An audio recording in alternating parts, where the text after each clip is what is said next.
akan mulai dengan diagnosa wajah. Yang pertama, kita akan melihat contoh wajah seperti ini. Maaf ya.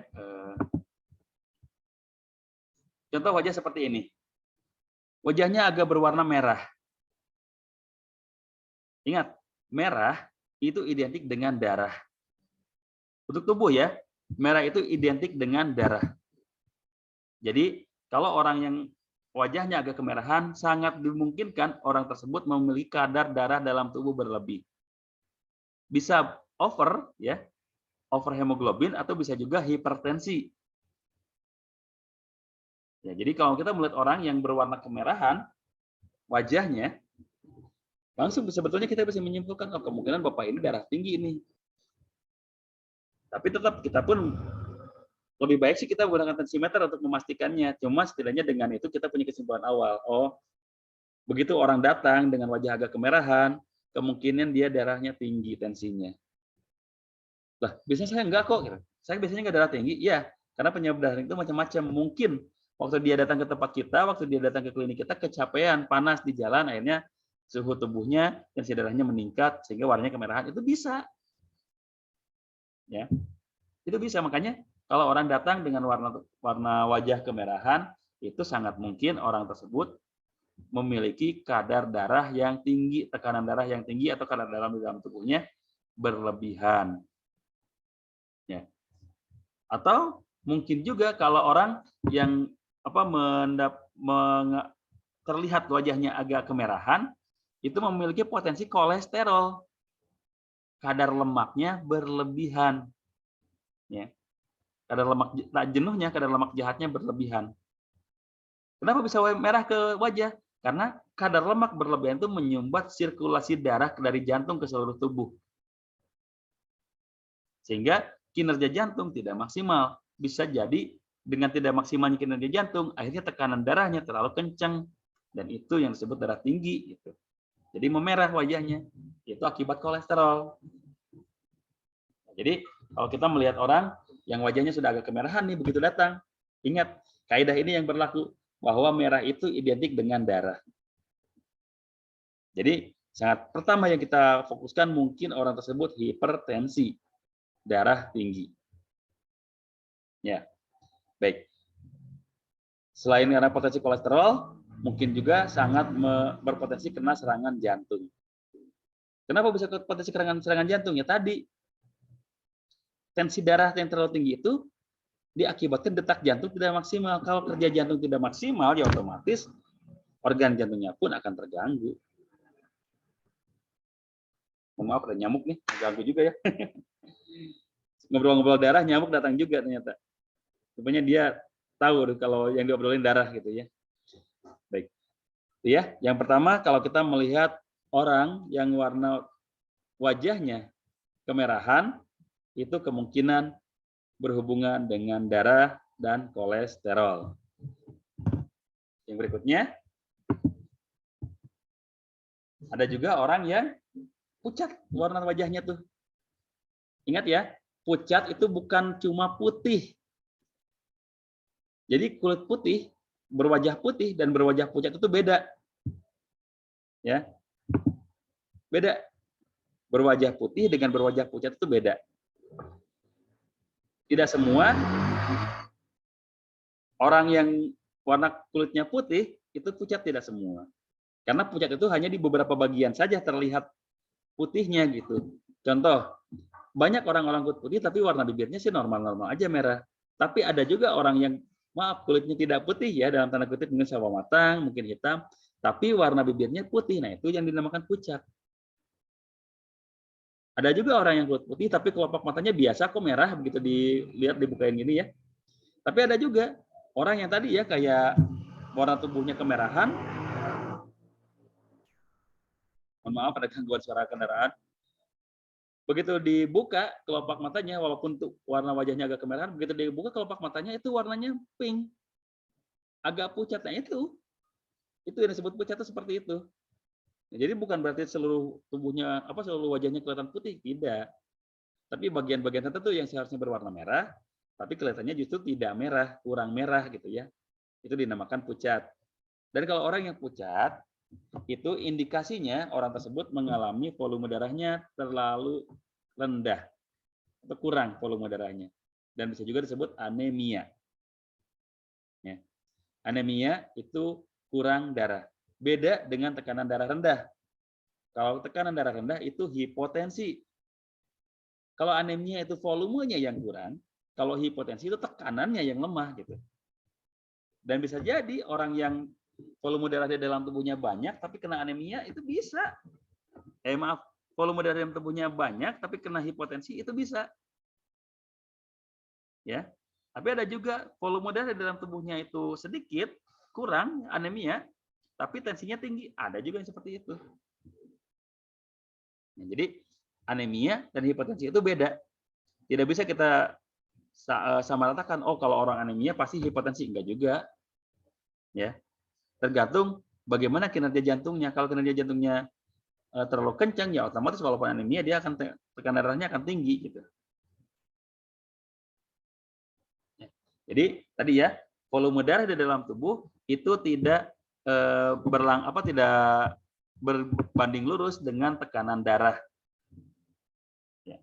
Tapi kalau sudah kelihatan pucat kayak gini ya tadi kemungkinannya ada dua, kemungkinannya anemia dan kemungkinannya juga hipotensi. Ya.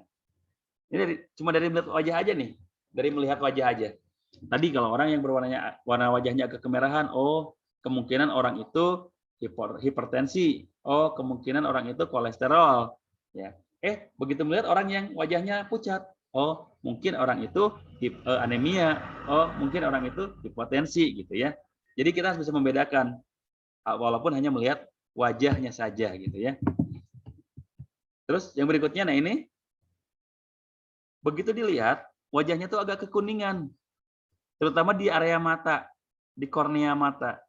Kornea matanya kuning, maka bisa disimpulkan kalau orang tersebut memiliki masalah pada liver. Ya, memiliki masalah pada liver. Kalau orangnya tadi wajahnya udah agak kuning, apalagi di bagian kornea matanya juga agak kuning, itu hampir bisa dipastikan orang tersebut menderita masalah pada liver.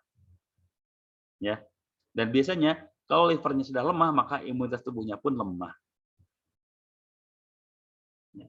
Jadi hati-hati kalau kita sedang ngaca nih, ya, warna mata kita agak kuning, berarti kemungkinan besar kita ada masalah pada liver.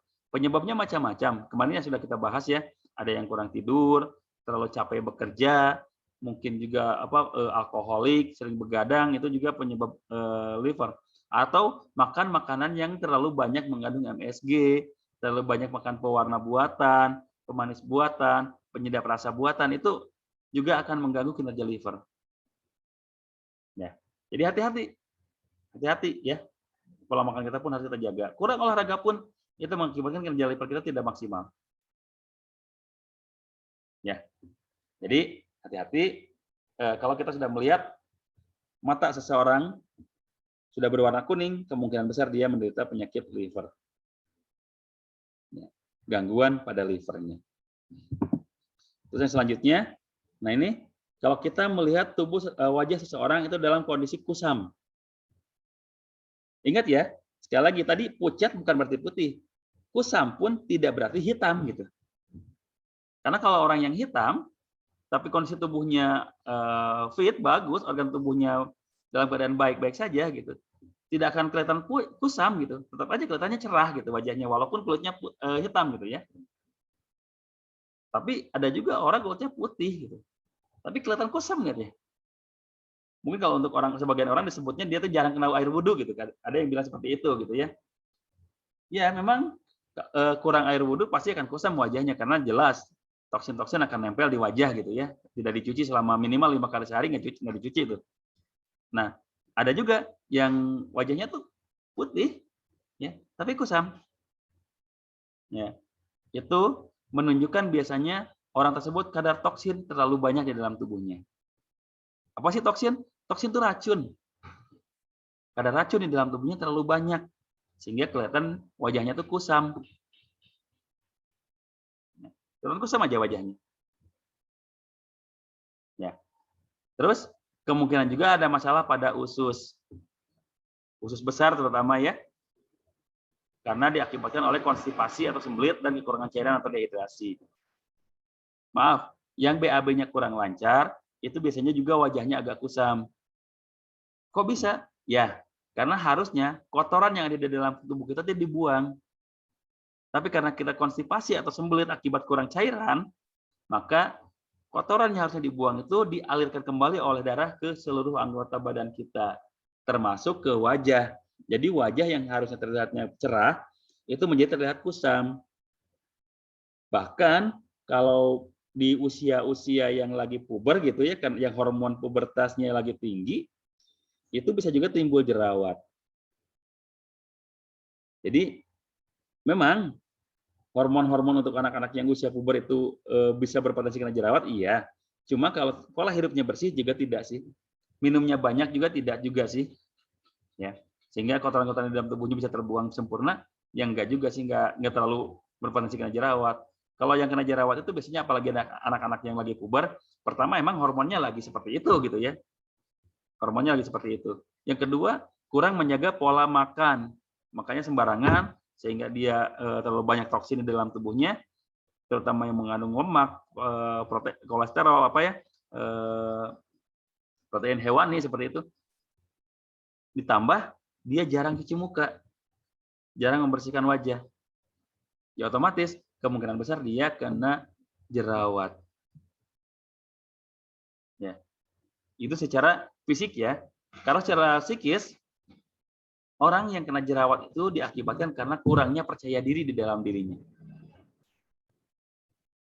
Sengaja dilihat bagaimana orang yang kena jerawat. Biasanya orangnya itu cenderung tertutup, malu. Dan biasanya dengan malu itu jerawatnya justru makin tambah banyak. Ya. Karena apa? Karena ada hormon yang namanya hormon endorfin tidak terbentuk sempurna. Sementara hormon endorfin itu adalah menjaga imunitas tubuh. Dan terbentuknya pada saat kita sedang merasakan senang, bahagia, nyaman gitu ya, itu baru terbentuk endorfin. Makanya banyak ketawa itu endorfinnya terbentuk banyak. Banyak senyum juga endorfinnya terbentuk banyak. Ya. Jadi hati-hati kalau kita jarang senyum, sering marah, nggak percaya diri, ya kemungkinan besar ada penyakit-penyakit lain. Contohnya salah satunya jerawat. Ya. Dan kalau wajahnya kusam, kemungkinan juga ya tadi ada juga sikap kurang bahagia di dalam dirinya. Sehingga hormon endorfin yang harusnya membuang kotoran-kotoran secara maksimal di dalam tubuh kita, menciptakan imunitas tubuh yang bagus dalam tubuh kita, tidak terbentuk sempurna, sehingga terlalu banyak toksin yang kita mengendap di dalam tubuh kita. Dan indikasinya, wajahnya kelihatan kusam. Ya. Itu dari wajah ya. Diagnosa wajah. Jadi yang pertama tadi, kita lihat yang warna wajahnya merah. Itu identik dengan yang namanya darah. Ya, itu identik dengan yang namanya darah. Kalau yang warnanya kuning, warna pucat, itu sama berhubungan dengan darah, tapi ini kemungkinannya darahnya kurang dan tekanannya pun rendah. Kalau yang berwarna kuning, apalagi kornea matanya berwarna kekuningan, itu kemungkinan besar ada masalah pada liver. Dan kalau warna wajahnya kusam, itu kemungkinan toksin di dalam tubuhnya, terutama di dalam ususnya, terlalu banyak. Ya, baik. Kalau untuk mata, mungkin kita tidak bisa share secara maksimal ya, karena untuk mata itu kita memerlukan alat yang namanya kamera yang berukuran mikro, yang bisa melihat sampai detail yang ada di dalam mata. Mungkin bagi sebagian orang yang sudah mengetahui sklerologi, iridologi ya, akan tahu gitu bagaimana kendala di mata gitu. Makanya kita tidak bisa melihat orang mendiagnosa dari mata secara kasat mata seperti ini gitu melihatnya gitu. Tapi memang ada beberapa pertanda di mata yang mengindikasikan kondisi tubuh seseorang. Contoh, kalau kantong mata seseorang itu kayak bengkak gitu ya. Contohnya kalau saya lihat dulu kayak Pak SBY gitu ya. Pak SBY itu kantong matanya cukup bengkak gitu ya. Itu kemungkinan besar dia ada masalah pada ginjal. Jadi kalau kantong matanya agak bergelambir ke bawah gitu kayak bengkak, itu kemungkinan besar dia punya masalah di ginjal. Ya. Tadi ya juga kita lihat mata kalau warnanya agak kuning, itu kemungkinan ada masalah di liver. Nah, kalau di mata dari yang kornea yang berwarna putih ke arah pupilnya, ke arah yang warnanya hitam, itu ada garis merah, ya, kayak urat gitu yang berwarna merah, itu kemungkinan ada masalah di jantung. Ya, itu kemungkinan ada masalah di jantung. Kalau tadi dari arah kornea ke arah pupil ada seperti urat yang berwarna merah, itu kemungkinan masalah di jantung. Kalau matanya kelihatan banyak bercak-bercak coklat ya, saya sering melihat tuh ada mata yang kelihatan di kornea matanya tuh yang putihnya tuh kelihatan warna coklat, itu kemungkinan ada masalah dengan toksin, karena toksin di dalam tubuhnya terlalu banyak. Cobalah lihat perokok kayak gimana matanya, nggak ada yang putih normal, pasti ada bercak coklatnya. Karena nikotin itu memang menjadi racun di dalam tubuh kita, mengendap di paru-paru, dan mata itu memperlihatkan nih ada racun di dalam tubuh kamu gitu. Harusnya udah sadar, ya perokok harusnya udah sadar, oh iya saya ada racun di dalam tubuh nih sampai mata saya kelihatan ada bercak-bercak coklatnya gitu. Itu hampir bisa dipastikan kalau yang ada bercak-bercak coklat di matanya itu indikasi racun terlalu banyak.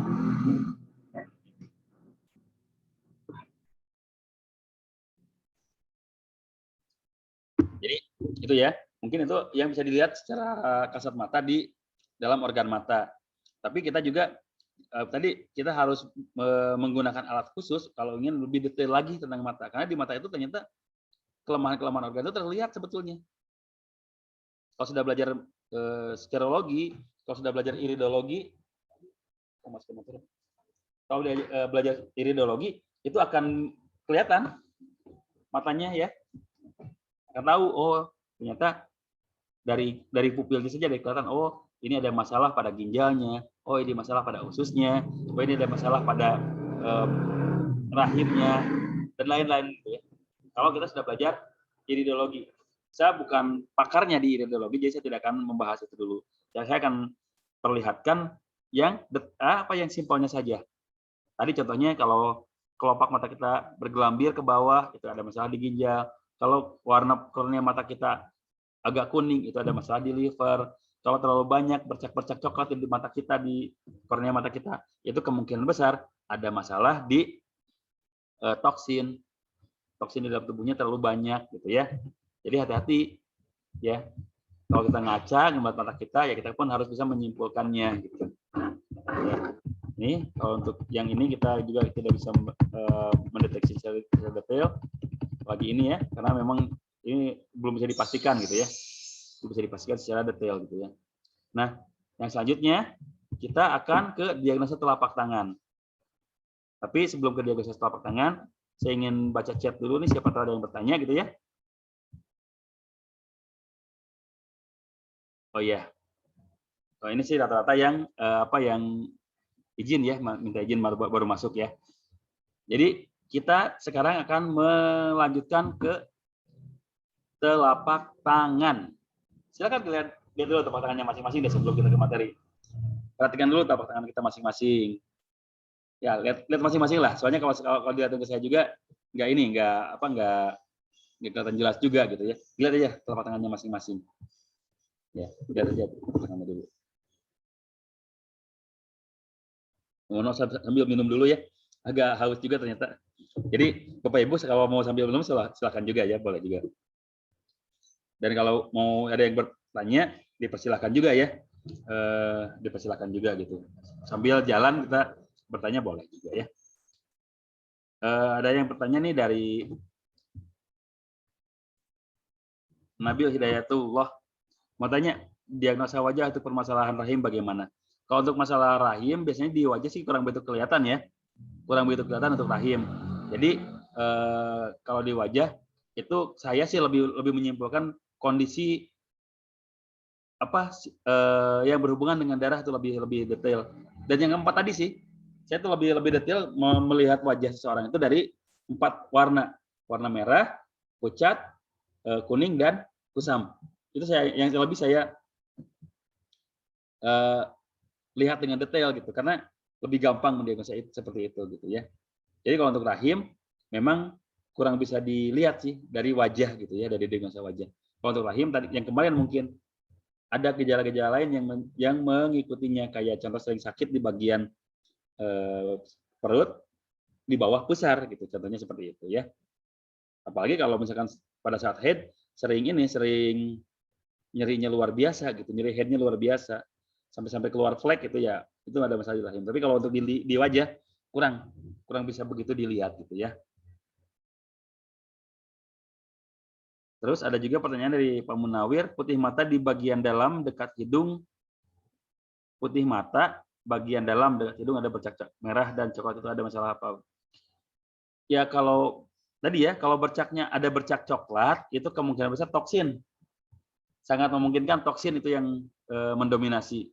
Kalau warna merahnya kemungkinan besar ada masalah pada organ-organ yang berada di bawah. Contohnya organ-organ yang berhubungan dengan reproduksi. Ya. Tapi tadi kalau untuk lebih jelasnya pas nggak ke organ itu ya harus pakai kamera yang ada mikronya gitu. Ya. Yang berskala mikro itu kameranya, baru bisa kita lihat dengan jelas gitu ya. Oke. Baik, mungkin untuk pertanyaan ini dulu ya, kita akan kembali ke materi yang sudah dipersiapkan.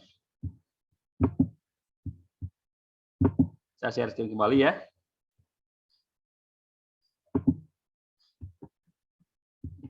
Kita melaju ke diagnosa telapak tangan. Sekali lagi, silakan lihat tangannya masing-masing. Lihat tangannya masing-masing. Apakah ada yang di slide ini, di materi ini, dialami oleh Bapak Ibu semuanya? Pertama, kita lihat telapak tangan kita. Ada nggak seperti ini? Garis berwarna biru atau berwarna ungu yang memanjang dari pangkal sampai ujung jari. Jarinya boleh yang mana saja, tidak usah jari tengah ya. Seluruh jari gitu. Ada nggak? Nggak perlu jawab ya, cukup dijawab sendiri aja. Oh, saya ada ternyata. Kalau memang ada garis yang berwarna biru di telapak tangan kita memanjang dari pangkal sampai ujung, jari yang mana saja, itu kemungkinan besar kita sedang mengalami stres yang luar biasa. Karena garis ini adalah indikator stres seseorang, stresor seseorang. Ya, coba lihat, ada nggak nih di telapak tangan saya ada yang berwarna biru nggak atau ungu nggak dari pangkal jari sampai ke ujung jarinya gitu, dari pangkal telapak tangan sampai ujung jarinya, ada nggak? Atau ini mah cuma di ujung jari, cuma di jari saja, itu pun bisa juga gitu. Tidak harus dari ujung telapak tangan ya, dari ujung dari di jarinya aja pun bisa sebetulnya. Ya. Terus yang berikutnya, ada nggak bercak biru di bawah ibu jari, di pangkal ibu jari, pangkal jempol? Ada nggak yang seperti itu? Kalau ada, kemungkinan Bapak Ibu mengalami masalah pada paru-paru, pada sistem pernafasan. Karena garis biru di pangkal ibu jari ini adalah indikator paru-paru kita bermasalah. Indikator kelemahan organ paru-paru kita. Ya. Jadi coba dilihat, ada nggak? Warnanya boleh biru, boleh hijau, boleh ungu gitu ya. Tidak harus berwarna biru seperti di gambar gitu. Ini cuma gambaran saja, warnanya bisa biru, tapi bisa juga warnanya hijau kok. Berwarna hijau juga bisa gitu ya. Ya kayak urat aja, urat yang memanjang kayak gimana gitu. Ya, urat yang memanjang seperti apa gitu. Jadi itu indikatornya. Terus yang berikutnya, di garis-garis telapak tangan atau mungkin juga di ruas-ruas jari, ada nggak yang berwarna coklat atau kehitaman? Coba lihat telapak tangan kita, warnanya ada yang di garis tangannya atau di ruas jarinya berwarna coklat kehitaman nggak gitu? Karena kalau yang normal itu warna garis tangan ataupun ruas jari itu tidak jauh beda dengan warna kulit yang lainnya, dengan warna kulit jari yang lainnya. Tapi kalau sudah berwarnanya kehitaman, coklat kehitaman gitu, berarti ada masalah pada pencernaan, terutama toksin di dalam pencernaannya terlalu banyak. Tadi ini sangat, kalau biasanya orang yang wajahnya kusam, garis tangannya pun berwarna coklat kehitaman. Ya, jadi garis tangannya pun berwarna coklat kehitaman. Kalau yang tadi wajahnya terasa kusam gitu. Ya, tuh sudah 3 ya. Yang pertama tadi garis urat yang memanjang dari pangkal sampai ke ujung jari. Terus yang kedua urat yang memanjang di pangkal ibu jari. Sekarang yang ketiga warna garis tangan dan ruas-ruas jari yang kehitaman. Itu sudah 3 ya. Dan yang berikutnya adalah pangkal jari agak gemuk. Ya, pangkal jari agak gemuk. Karena yang gendut sekalipun sebetulnya yang gemuk itu bukan cuma pangkal jarinya aja, tapi seluruh jarinya gemuk. Jarinya jempol semua kalau yang gemuk gitu ya. Tapi ini walaupun kurus, tapi pangkal jarinya gemuk gitu. Kayak bengkak air gitu. Kalau ada seperti itu, kemungkinan besar yang bersangkutan mengalami masalah pada ginjal. Ya, mengalami masalah pada ginjal. Ya. Terus yang berikutnya ada bercak-bercak putih di telapak tangan. Ada bercak-bercak putih di telapak tangan. Itu mengindikasikan bahwa orang yang bersangkutan mengalami kadar angin yang berlebihan. Ya. Jadi angin berlebihan tuh di dalam tubuhnya kalau sedang di dalam telapak tangannya banyak bercak-bercak putih. Ya. Contohnya kalau kita habis naik motor aja. Ya saya lah gitu ya. Saya kalau habis naik motor begitu dilihat, begitu turun dari motor pas melihat telapak tangan biasanya sering banyak bercak hitam, bercak putih. Karena memang kadar angin pada saat habis naik motor pasti akan terlalu banyak di dalam tubuh kita. Ya. Terus yang selanjutnya ujung jempol ujung telunjuk itu agak runcing atau agak bengkok. Itu biasanya ada masalah pada usus atau pada pencernaan. Ya. Kalau ujung jari telunjuk agak bengkok atau agak runcing, ya, itu kemungkinan besar ada masalah pada pencernaan. Nah, kalau yang bengkok atau runcingnya di jari tengah, itu kemungkinan ada masalah pada jantung. Ya. Kemungkinan besar ada masalah pada jantung kalau jari tengahnya ujungnya agak bengkok dan agak runcing. Ingat ya, bengkoknya itu bukan ke atas kayak gini. Ya. Bengkoknya bukan ke atas kayak gini, tapi bengkoknya ke pinggir. Ya, bengkoknya ke pinggir. Nah, itu kemungkinan ada masalah pada jantung. Sama yang lainnya pun bukan bengkok ke atas ya. Kalau bengkok ke atas seperti ini, itu kemungkinan besar ada asam urat. Tapi ini bengkoknya ke pinggir. Biasanya seperti itu kalau indikasi organ dalam kita bermasalah. Kalau yang runcing itu ujung jari manis. Ya. Ujung jari manis yang agak runcing itu. Kemungkinan besar dia mengalami masalah pada imunitas. Imunitasnya lemah. Ya. Kalau yang runcing atau bengkok itu di bagian jari manis. Kemungkinan besar dia mengalami masalah pada imunitas. Ada lagi, kalau di kelingkingnya yang runcing atau bengkok, itu kemungkinan besar pertama ada masalah pada tulang belakang. Ada masalah pada tulang belakang atau ada masalah pada rahim. Nah, jadi tadi ya, yang bertanya rahim yang bermasalah, coba lihat deh jari manisnya gitu. Kalau memang tanpa pernah cedera, ya tanpa pernah jatuh, tapi jari kelingkingnya agak bengkok, itu mungkin dia punya masalah pada rahimnya. Untuk perempuan ya. Kalau laki-laki itu kemungkinan besar dia ada masalah pada sistem apa namanya, ya pada masalah kejantanannya gitu. Karena rahim ya adanya cuma ada di perempuan, kalau di laki-laki adanya prostat. Nah, jadi kalau misalkan kelingking laki-laki itu agak bengkok, ya kemungkinan masalahnya di prostat gitu. Bukan, ya nggak mungkin soalnya di rahim. Karena laki-laki jelas nggak punya rahim, yang punya rahim itu cuma perempuan, dan laki-laki itu punyanya prostat. Ya, prostat itu adalah organ tubuh. Ya, prostat itu adalah organ tubuh pembentuk sperma. Ya, organ tubuh pembentuk sperma. Jadi kalau laki-laki spermanya jarang dikeluarkan, kemungkinan besar ada masalah prostat nantinya. Ya, jadi yang sehat itu ya spermanya rutin dikeluarkan dengan pasangan yang sehat tentunya ya, jangan dengan yang lain gitu ya.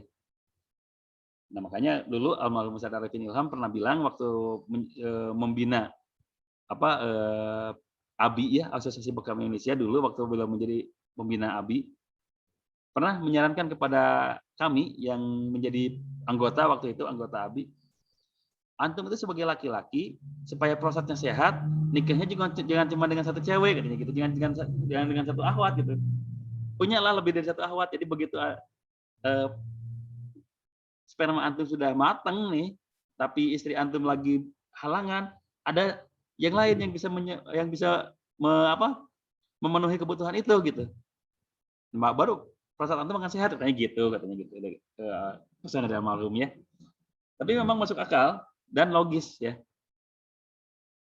Tapi ini bukan pembenaran ya, ini bukan pembenaran untuk yang ada niat poligami. Itu mah niat silahkan aja, cuman ya bukan berarti saya membenarkan gitu ya. Bukan seperti saya membenarkan poligami gitu. Walaupun ada nilai sunnahnya, tapi untuk saat ini saya tidak berani menganjurkan karena untuk saya pribadi gitu ya, saya masih banyak yang harus dilaksanakan yang lainnya sebelum ke arah itu gitu. Contohnya haji itu wajib, poligami itu sunnah. Dan saya belum haji, makanya saya harus lebih ke yang wajib dulu gitu, sebelum beranjak ke yang sunnah. Ya. Nah tapi itu nasihat dari beliau ya. Karena memang pertama tadi prostat itu adanya di laki-laki, di perempuan itu adanya rahim. Makanya supaya tidak ada kanker prostat, laki-laki ya harus cadangan katanya gitu ya. Ya lagi ya, bapak-bapak mungkin ketawa sekarang, tapi ibu-ibu langsung manyun, wah ini kok diajarnya kayak gini gitu. Maaf Bu ya, bukan bermaksud seperti itu. Tapi ya kalau ibu mengizinkan sih boleh-boleh aja, suaminya dikasih izin Bu ya. Baik, mungkin itu untuk diagnosa ya, untuk diagnosa. Silakan kalau misalkan ada yang bertanya di kolom chat kembali saya akan buka dulu ya. Nah ini udah ada pertanyaan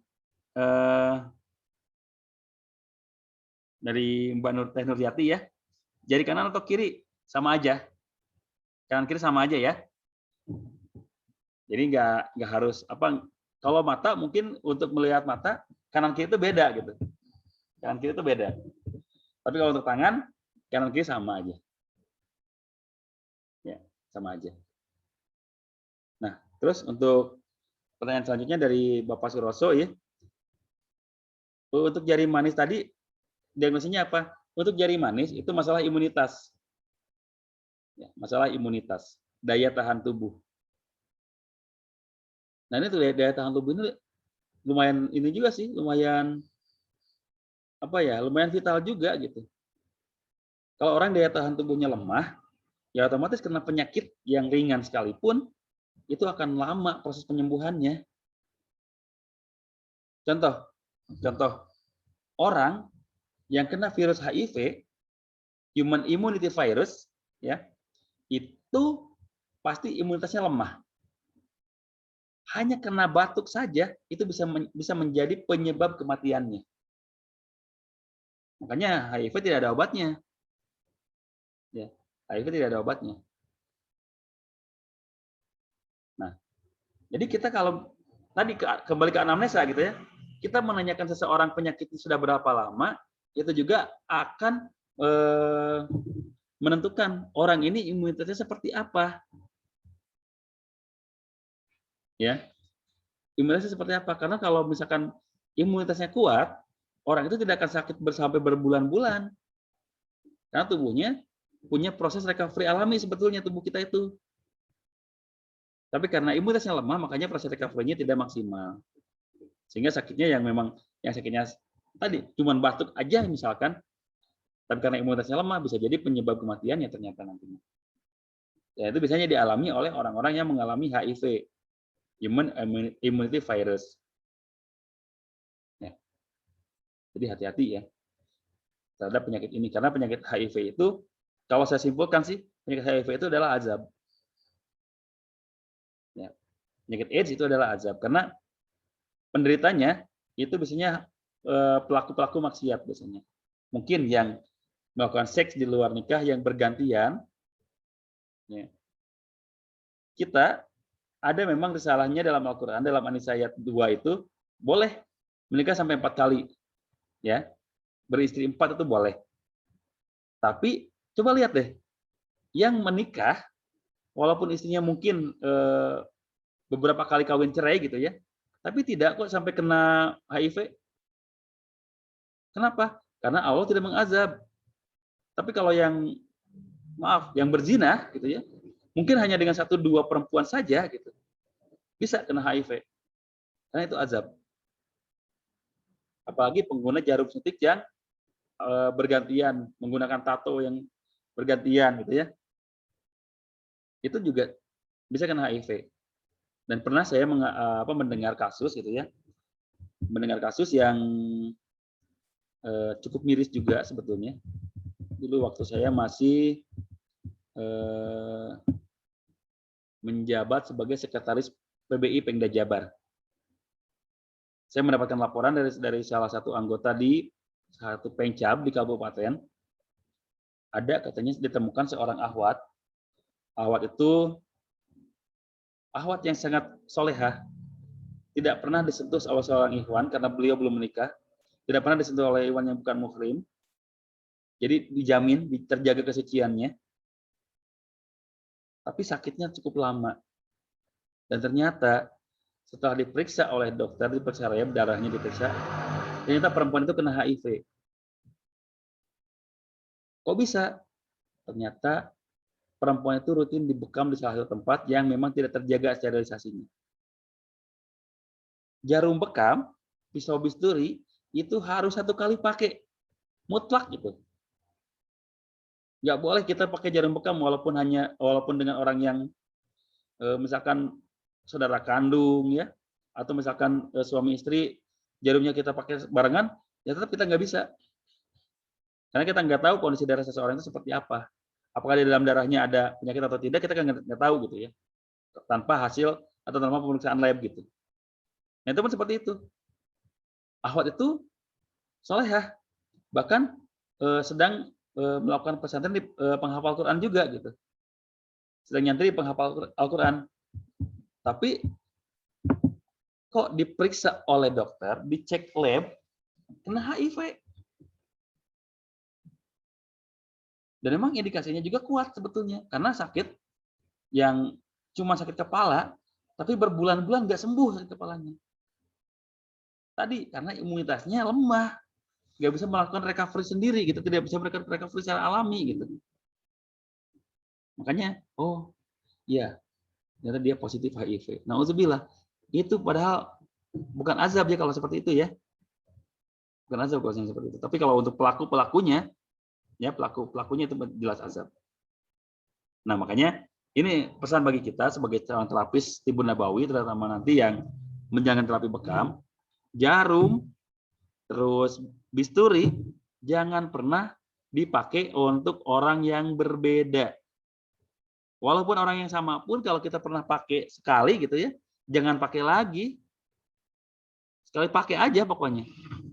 Taruh misalkan ada seseorang yang datang minta dibekam hari ini. Seminggu kemudian minta dibekam lagi. Kita nggak punya jarum, ini bekas ini juga kok. Pakai lagi aja. Ya nggak bisa.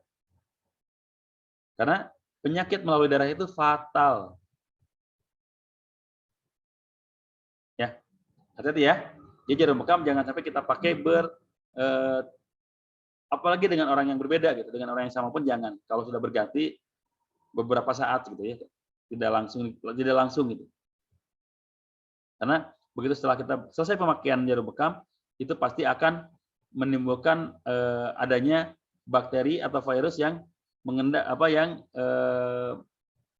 ada di jarum itu gitu akibat terlalu lama mungkin di sini disimpannya. Ya, jadi hati-hati ya. Tadi yang jadi manis itu indikasinya imunitas, daya tahan tubuh.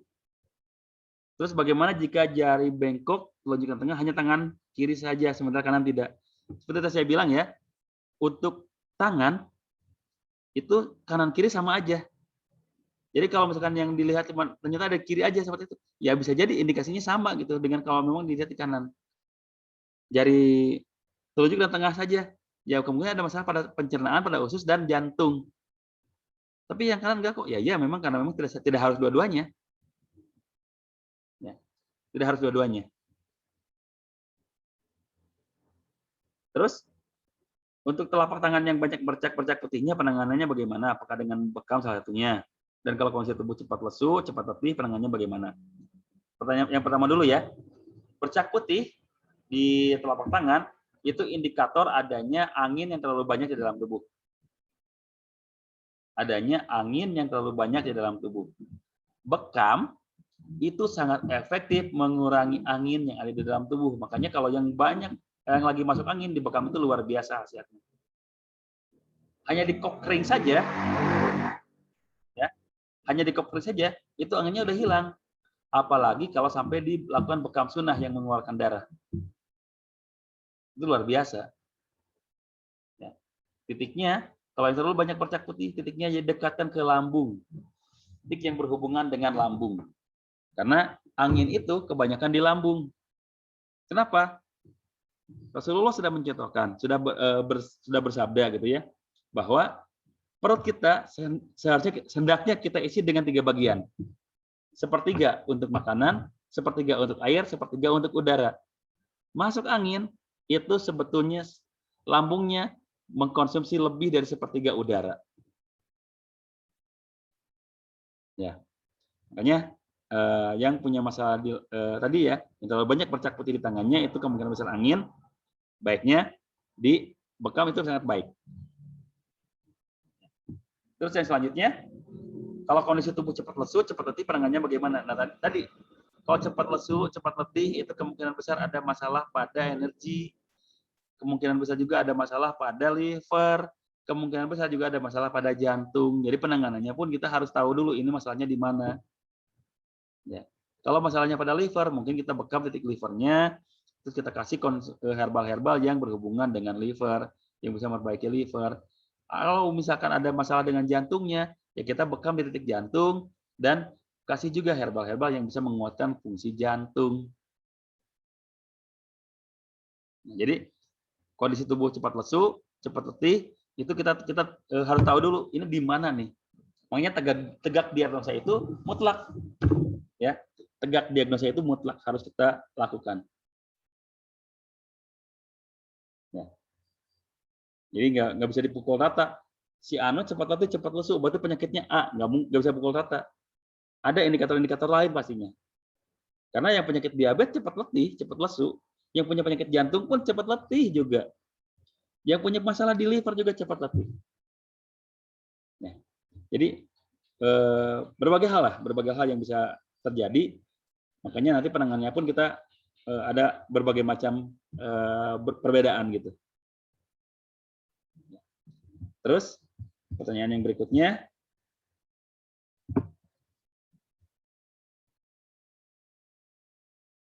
tadi saya lihat tangan saya satu ada garis biru panjang. Tadi garis birunya memanjangnya mungkin dari ini ya, dari ujung jari sampai ke dari pangkal jari sampai ke ujung, ya itu kemungkinan stres. Stresnya karena apa? Ya mana saya tahu gitu. Coba aja diingat-ingat sendiri stresnya karena apa saya sih. Ya. Dan tidak harus karena faktor ekonomi ya, stres itu ya. Banyak berbagai macam faktor gitu ya.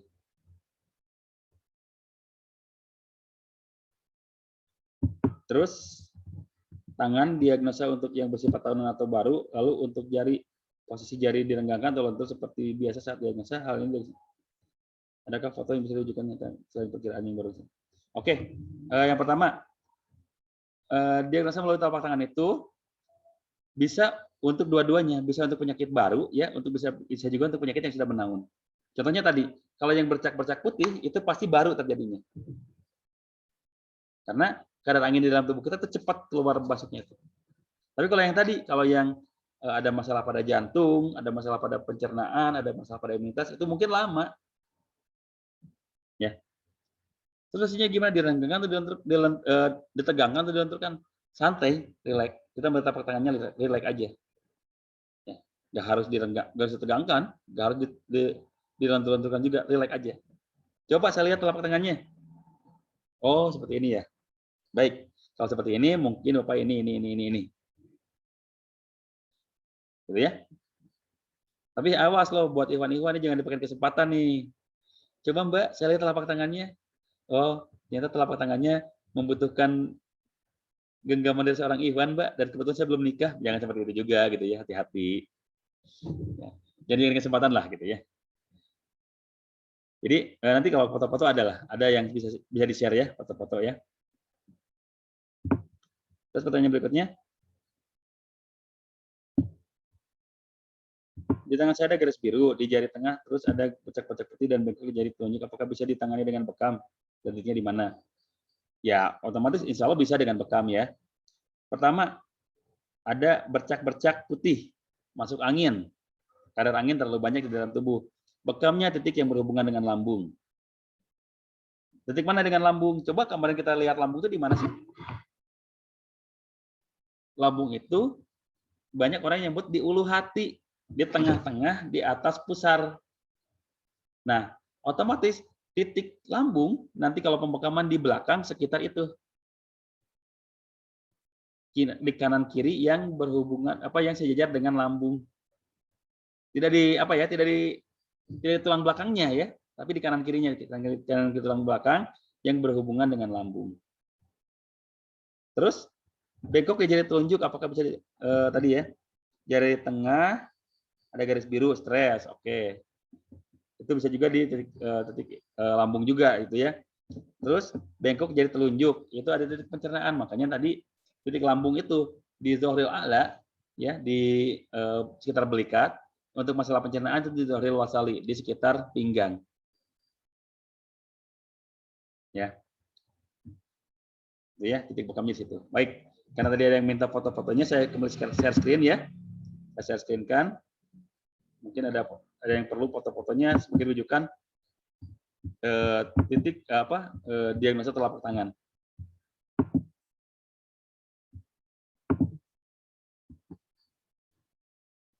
Nah, ini contoh gurat biru yang ada di telapak tangan kita yang memanjang bisa dari pangkal tangan sampai ujung jari, atau bisa dari pangkal jari sampai ujungnya. Ini contoh seperti ini gambarnya. Kalau memang kurang jelas, nanti saya akan share dalam bentuk JPEG ya, dikirim ke grup WhatsApp ya. Itu ya contoh garis biru, urat biru. Atau ada juga yang warnanya ungu sampai warnanya lebih agak kemerahan gitu ya. Ada juga seperti itu. Nah, ini contoh banyaknya bercak putih. Ya. Adanya bercak putih di telapak tangan kita. Ini yang menunjukkan kadar angin yang terlalu banyak, terutama pada lambung seseorang. Ya. Terus ada lagi gambarnya seperti ini. Nah, ini garis tangan atau ruas jari berwarna gelap atau kehitaman. Semakin gelap warna garis tangan atau ruas jari merupakan indikasi toksin di dalam tubuh, terutama khusus seseorang sudah terlalu banyak. Ya. Jadi kayak gini. Oke lah, emang telapak tangannya agak tidak putih gitu ya. Tapi coba lihat jari garis tangannya jauh lebih pekat gitu, jauh lebih hitam, jauh lebih coklat. Makanya itu yang menunjukkan adanya toksin di dalam tubuh terlalu banyak. Ya, seperti itu ya.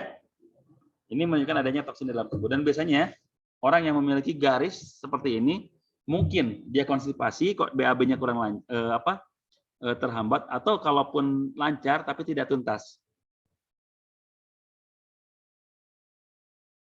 Ya. Seperti itu ya. Terus yang berikutnya, nih, ada garis atau urat biru di pangkal ibu jari.